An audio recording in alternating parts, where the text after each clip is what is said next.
Good morning from Ghana.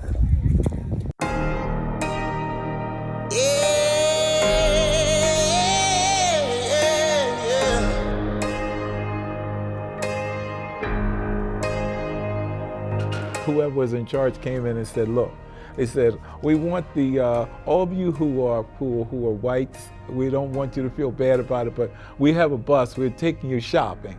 Because there's a conversation has to happen. You see, it's gonna be alright. Yeah. Hold your head high. Yeah. Know that your demons gon' lie. I am one of the delegates that attended the All Africa Youth Congress. There were so many different African nations represented and so many people that I connected with. It's gonna be alright. It's gonna be alright. Day and night. Just let your heart decide. There were 28 members in this mission congregation, and they were all white. And they took a vote on whether to let this black kid come into their church.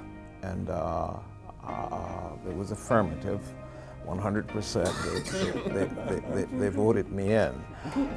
If you look at the picture, you will certainly determine that I wasn't attracted by the architecture.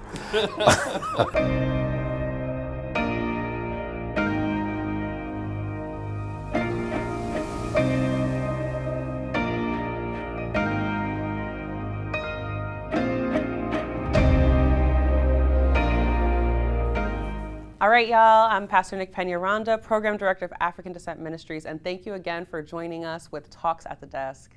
I have with us some really, really wonderful people for all of y'all to hear and to share in these stories.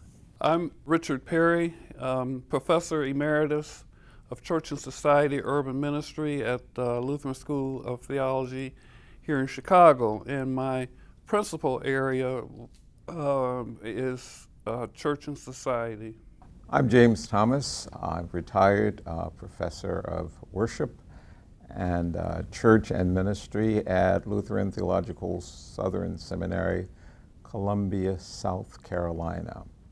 And currently I work with community peacemaker teams. I'm Charles Leonard. I'm at the United Lutheran Seminary. I've been on the faculty there when it was called the Lutheran Theological Seminary in Philadelphia.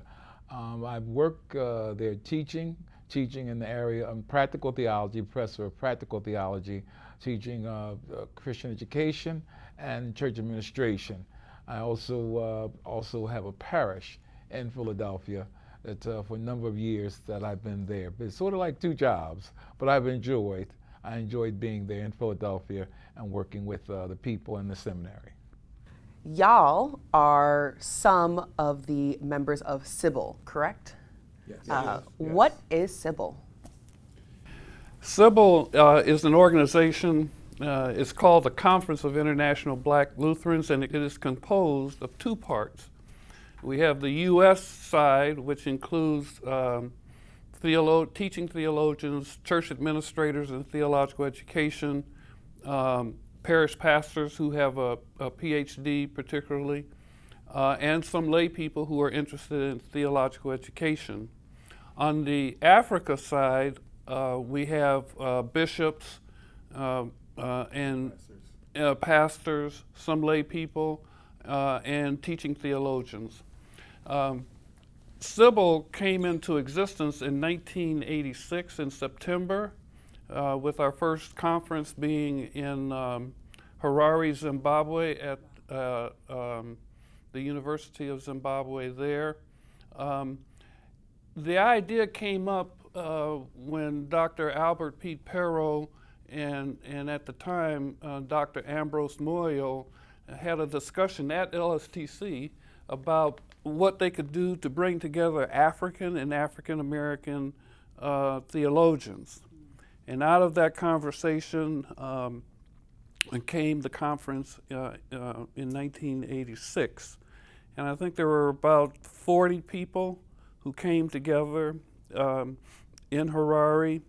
The papers that were presented at that conference was published, Theology and the Black Experience, the Lutheran Heritage Interpreted by African and African American Lutheran Theologians.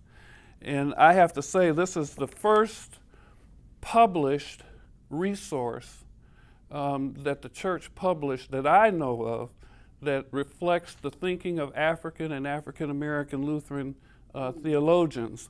And so that was a historic occasion for us. That was the first time that I saw the bishops and the professors, the theologians and stuff from Africa that were mixing with those from the States. And something happened at that conference that was very interesting. One day they came in, I think whoever was in charge came in and said, look, they said, we want the all of you who are whites, we don't want you to feel bad about it, but we have a bus, we're taking you shopping. Because there's a conversation has to happen, in this room amongst many of the participants. And I said, well, what is going on? So they, all those who were like church administrators and so forth, they took them out. And then there was just us in the room, those who were African descent. And the conversation began that he said, some people, they said, well, we have something we have to really straighten out. They said we have to straighten out the history. And they said, well, and then somebody from the States said, well, y'all sold us into slavery. He said, we need to talk about this. And then from their side, said, no. You don't have, our history tells us different. Our history is different from your history. And it was a lot of, I think, it was going back and forth, and people had to come to the realization that, wait a minute. The history books from the African continent are different, somewhat different. The accounts of what they have are different from what we have. And one of the things he said was that if we hadn't given y'all, if we hadn't let y'all go, they would have killed all of us and so forth. We didn't sell you, we let you go. And then some people, that wasn't good enough for some, but they said, okay, we agreed that, well, we don't have, in America, we don't have the full history. We need that history from the African continent that comes, and then they said too, well, we need y'all's history to put the two together, that we can get a better idea as to what this thing was like. We stood alongside of each other, and they went and they took out these little vials from our guests from Zimbabwe. They took out these little vials of sand, and they said, we want to give this to all of you to take back with you. This is the motherland. This is where you're from. And we're giving you this that you never forget, that this is your land too. Never forget. And that day, the tears, the hugging of each other and the tears and so forth, the reconciliation, that they were pouring out themselves to us. And we were saying, oh, what can we do but receive the love that they had for us? And then seeing us together then, and from the African continent and North American continent, seeing us working together.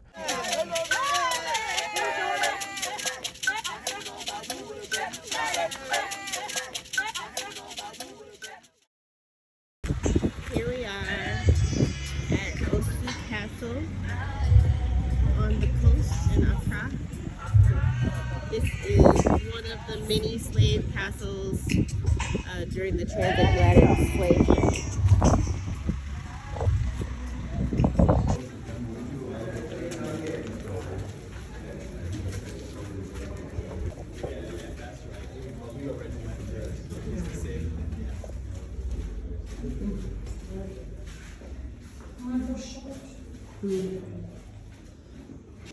They were being kept inside these dungeons minimum of 3 months, maximum 6 to 8 months before when the ship finally arrived, they are being pulled out through the gate of no return. Okay, yes. So this is how they were being treated. The only time you find some people out are the ladies. By the time that you are seeing them over there, they are also not there for fun. That's the time the governor and his men want to choose some of them, force them to have sex with them. That's the only time that they are being sent outside. When they are done with you, they bring them back. When they get pregnant, they take care of them. When they give birth, they take their children. you will still join. The only thing that saves a slave from the slave master is when you are dead. If you are dead, you don't have nothing to do with them anymore. How they used to be feeding them, the hole that we have sealed, that was where they were standing at the top and they will lower the food down for them. Water, the same way. Wow. The last end over there that you realize the place is totally darkness. That place we call it the abundance cell. Whoever that they were being kept over there automatically until you die, because that place doesn't have any ventilation. When they are being kept over there, they just shut it. That's all. They don't have nothing to do with you anymore. Before, for them to be entering that general area, it's like you are all gone. They just open because there was an exit. Then they will push the body into the ocean. And they would suffocate or they would starve to death? So suffocate? Oh. Okay, because already it's both. Starve is suffocating because there is no ventilation. So this is how they were being treated. But all these things happen down here, people crying for their life. On top of it was their church. Yeah. So they were also over there. They said they are worshiping Jesus Christ. So shall we go? See how You can't narrow, resist at all in this space. it's so narrow. And then we go into the darkness, and we are going to the gate of no return.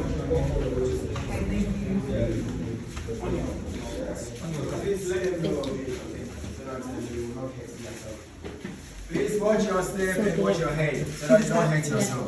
Okay. You see the stuff, right? Watch your step and watch your head, please, so that you don't hurt yourself, please. Okay.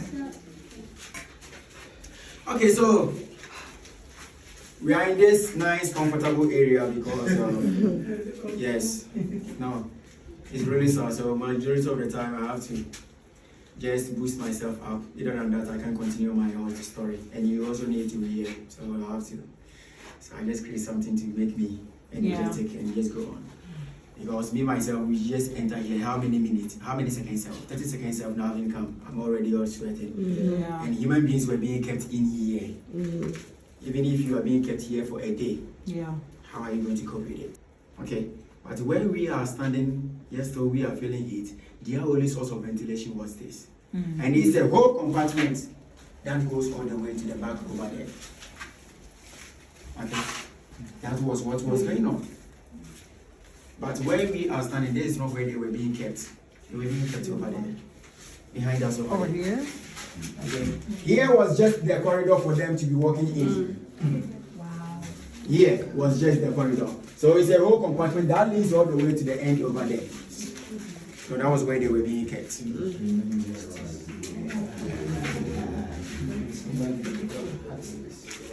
So shall we go? With your experiences, it is evident that you have had to bear witness to where folks in the margins lie globally. And I heard a lot of connections already made between the African American or African diaspora experience. What are some things that y'all have noticed in your travels and your work where our struggles in these different places overlap or intersect? Well, certainly in Palestine, in the West Bank, the tensions between police and community are very similar. Actually, I believe that the military in Israel gives training to American police departments on how to control mass movements, protest movements, and so it's going to be the same. That's very apparent. That's a very apparent one. Yeah. I think the one thing that sticks out in my mind is the issue of gender justice. Over the years, Sybil has struggled in terms of making sure that our sisters are involved. The conference, our first conference, we had one official female participant. and that was Dr. Cheryl Stewart Perrow. We had several women who were observers. The Bulawayo Conference had a number of African American women who participated, not only from the United States, but from the continent of Africa. Mm-hmm. And what I remember most that sticks with me today is that it prompted African and African American women to pursue theological education and become pastors and leaders in their church. And so the same struggle that we had here in the United States in terms of the role of African descent women in the Lutheran Church was similar to the struggle of our African sisters and their participation in the life of the church in Zimbabwe and on the continent of Africa. And so there was some connection there, and I think Dr. Perrow and others had something to do with that in terms of pushing and encouraging our sisters to become active in the church. I remember reading that former Bishop Will Hertzfeld participated in the ordination of the first African woman on the continent of Africa a few years ago, and I think that's important to note. So the similar struggle for gender justice, I think, is something that I found to be common between our African sisters and brothers and those of us here in the States. And Richard, going beyond that, I think that on our campuses, we have been strong supporters of gay, lesbian, transgender students on our campus. I think all of us have been have given voice to support everybody on campus. And that's when I know my work as contextual ed director. I always have said, I have to be there for those students and guiding them through the contextual parts of their seminary training. And I definitely have said, I'm not saying that I'm not working with the whites. I'm working with the whites and doing my job, but I have to go the extra mile for people of color. And also LGBTQIA people have to do more for them because it's harder for them to maneuver the system. Mm-hmm. So they need somebody there that understand, that feel for them and can work along with them and see them not as a problem, but see them as they're part of the church. We have to get them ready. So I point that out. But going back to what Richard was saying about the women, gender justice, very important was us as Sybil coming to the African continent. That was extremely important because there were bishops who were there who were anti-women, the bishops were. We brought some women with us, and the bishops and some of the others, they looked and they began to ask questions, and then some of our women talked to some of them. Now, a couple were a little hard-headed about, we don't ordain women, and so forth. But they saw that our women, that we respected them, we held them up high. And other women, African women who were there, were able to talk to them and say, you're a pastor. Yes, I'm a pastor. And so that helped tremendously in that whole thing. And one of those same bishops, he at the end of one conference, he said, well, we're going to talk about it. We see what you guys are doing over in the States. We'll talk about it. And that may have been the one that the one woman was ordained from, because he really had to take a step back and look and say, if they're doing this in America, and he saw the quality of the people we brought as pastors and so forth in the church, and that was one of those moments. But something I heard from y'all collectively was how Sybil or U.S. presence in some ways have influenced or potentially influenced, right, African church, and especially around gender justice. I am so curious. What have y'all taken from those interactions and brought back here that have transformed our culture in the African descent ministries? I think the biggest thing I pick up is that our focus on leadership and the development of leadership, not only just male, but also female, and also youth. What they were struggling with and what they were doing to develop leadership gave us some ideas about how we could go about developing leadership here. So often people think theologians and teachers at the seminary are just locked into the academy, the classroom formerly understood at the seminary, and that's it. But Sybil, I think, received an understanding that we have to focus on the development of leadership and congregations. Yes. And so several programs were developed to help develop leadership in congregations. We did a project in Detroit that was led by Dr. Pete Perrow and Dr. Rudolph Featherstone. And the focus there was not only on the white leadership of congregations in Detroit, but it was focused also on African descent leadership and what could be done to help build and support the leadership. So I think what I think we took was their concern about leadership, because they didn't have a lot of pastors. So that meant they had to focus on lay people and the training of lay people to serve the many members of their church. And I think that's something that we took back. Not everybody is going to be called to be a pastor. Amen. People also are going to be called as lay members to serve, and their lay training programs, I think, contributed to a focus that we have on developing of leadership, both pastoral, deacon, but also strong lay leadership. Good morning from Ghana.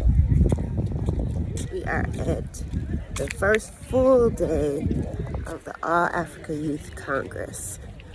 And I have to give a welcome from the ELCA.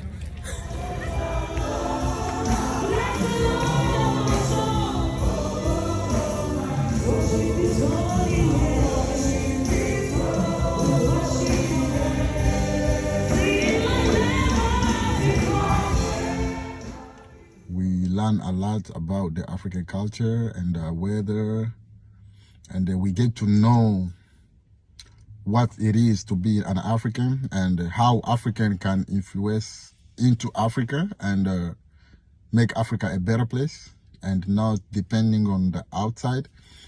And we get to know more or get to meet new people from different places, from different backgrounds. We get more connections. There's something we should do. There's something we should come together. We should be united. And that's really, really important. I appreciate for the organization that sent me to Ghana to get to learn more about my background, about my culture. And I'm so proud to be an African. Thank you. I spent a year in Ghana teaching at Good News Theological Seminary, and one of the speakers today is a faculty member at Good News in the last plenary session that I was. And I really thought I was a Christian when I went to Ghana, but I found out that my Christian identity paled when it came to what I experienced in Ghana in church. For example, the first 20 minutes in any given congregation, be it Catholic, Lutheran, Presbyterian, or Methodist, is praise. Praise and dance. And I saw that about 64% of the population in Ghana is under 35, was under 35.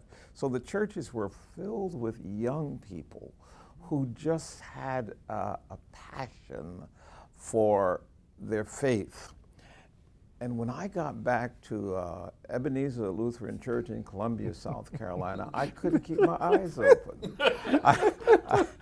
I just would fall asleep when we cranked up the liturgy. Cranked out. Now, of course, when I got back in class, I'm teaching worship. I'm teaching worship at Southern Seminary. You want to know what I got out of that experience and how it infused what I was doing in class. I came back telling people I now am Pentecostal. I now identify as Pentecostal. So anything that you hear me say from here on in will have to do with how you, what you're going to have to do with the liturgy that really gets people to praise. Yeah. Yeah. I love that you mentioned music. Can you say more about music in African descent worship? Just a little bit. I am not a musician. I know what I like. I know what I was raised on. and my perception of music and understanding of music, I have to confess, is not connected or rooted in the black music tradition. That's not something that I was raised in. I was raised in an integrated congregation. We had a German pastor who spoke German. We had black folks who were very middle class, college educated. And my memory is we didn't bring that kind of music into our church. We didn't do that. We were trying, we just didn't do that. So I would have to rely upon Dr. Leonard and Dr. Thomas. Now, if I'm in a place where I'm experiencing that, I'll participate, but it's not my orientation in the sense that is second nature.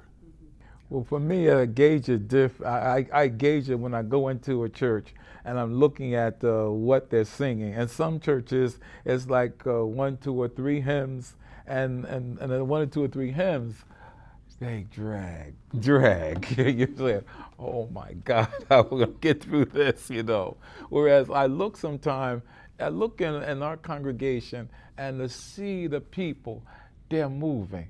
As they're singing, they're moving. I say, okay, we got this. There's some energy, there's some passion there. They want to sing that song. And they get to the point, no, just don't cut it off at the 3rd or 4th stanza. Yep. Bring that back. We want to sing a little more. I said, give that to them. Let them, that's that energy that they have. And I think that's the piece and the music is so important in the church that I think we have to somehow, I don't know how you teach that at a seminary. I don't know, we don't have music professors and so forth. They're long gone, but so to speak. But I think the music is so crucial to getting at what Richard is talking about, that he says, well, I wasn't raised with this here, but if I come into it, I'm moving with the music and so forth. Some people don't even realize they're moving with the music. There's one liturgy in the ELW that was written by a black person. It was written by James Capers. But I guarantee you that most ELCA churches do not use that liturgy, and it will not be used. Liturgy of joy. Because it requires some work. But we do have at least that resource in the older hymn book that blacks got together, but it's kind of old now. It's 25. This Far by Faith is kind of 25 years old. Actually, we should be doing something more up tempo and up. One of the things that another thing that we do at seminary is I've snagged the conversation and I'm taking it somewhere else now. Is the preparation of young or even middle-aged and older academics for the church.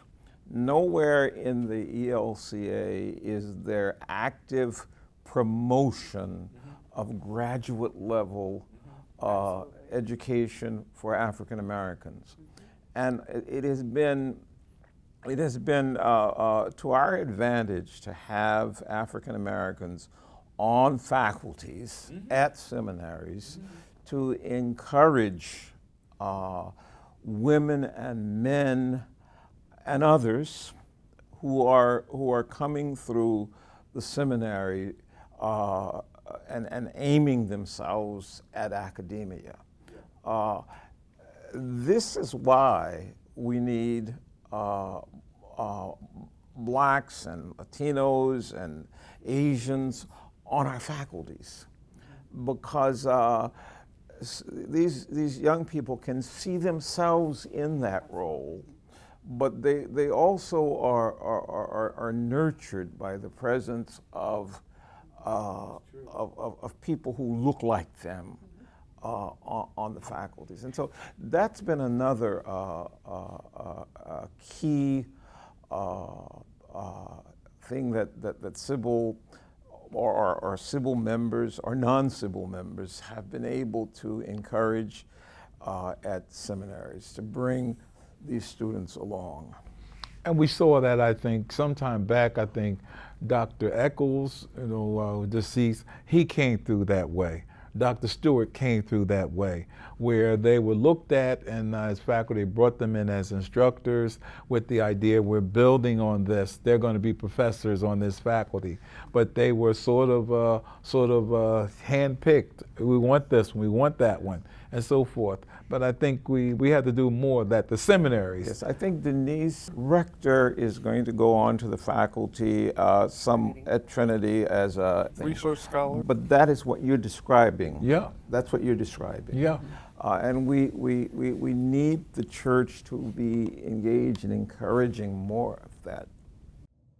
Hi, my name is Durati, and I am one of the delegates that attended the All Africa Youth Congress in Ghana this just a couple weeks ago.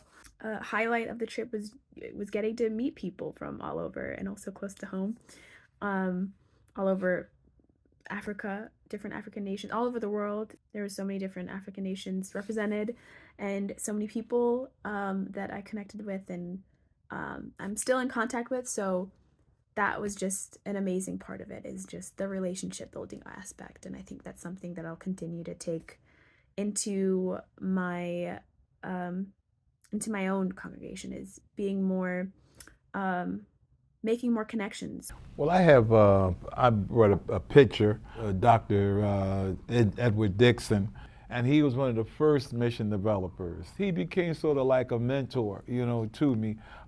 He would tell me, one of the things he would tell me, he says, don't let the church do to you what they did to me, what he would say. But he was dedicated. He was dedicated to the church. But at the time when he couldn't make it anymore, he had been in parsonages and so forth, and then he and his wife were now in an apartment, and he couldn't afford it. So I remember he called the bishop, and he asked the bishop, he said, is there any assistance that you can give to help me? Because I've been building churches all around the country, and now says I don't have a parsonage, I wasn't able to build up a mortgage and take care of it, and so all that kind of thing. And then the bishop said to him, he said, look, he says, we can't do much for you. He said, but what we can do, we have two rooms up at the Lutheran home, and we could put you and Mrs. Dixon there. He said, but that's the best we can do. But then after serving so long, and then his wife said, she called him Daddy. She said, Daddy, come here. She said, show the bishop the door out. So that's what she said, let him go, Said, because she wasn't moving no two rooms up at the nursing home. And that was bad. The Missouri Synod congregation that I was confirmed in 1967, I migrated from the Baptist church to Lutheranism. The interesting thing about that church was in Opelousas, Louisiana, a rather segregated little town. There were 28 members in this mission congregation, and they were all white. And they took a vote on whether to let this black kid come into their church, and it was affirmative, 100%. They voted me in. If you look at the picture, you will certainly determine that I wasn't attracted by the architecture.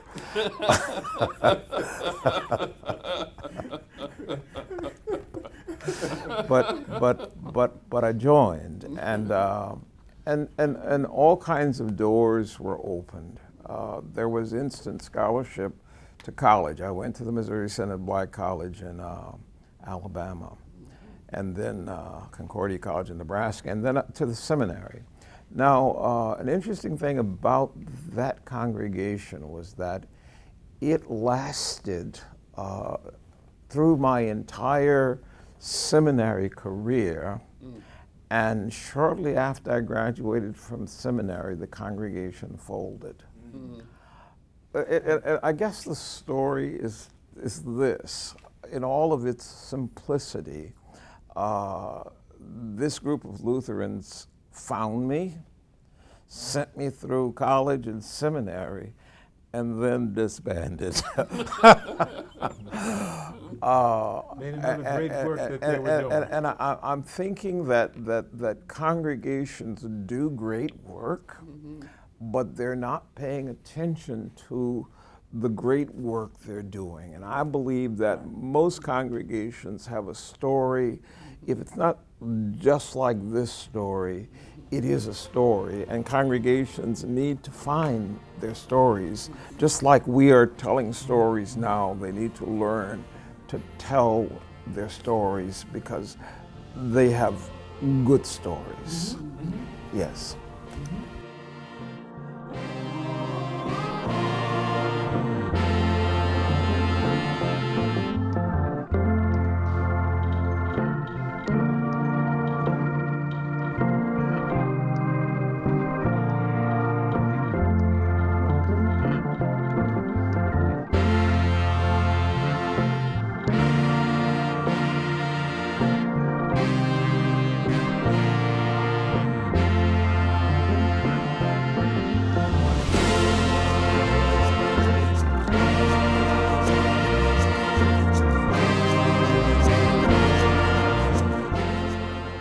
The other project is one which is most immediate, and that is trying to complete and bring to a completion the work of Dr. Richard N. Stewart, who has joined the Ancestors.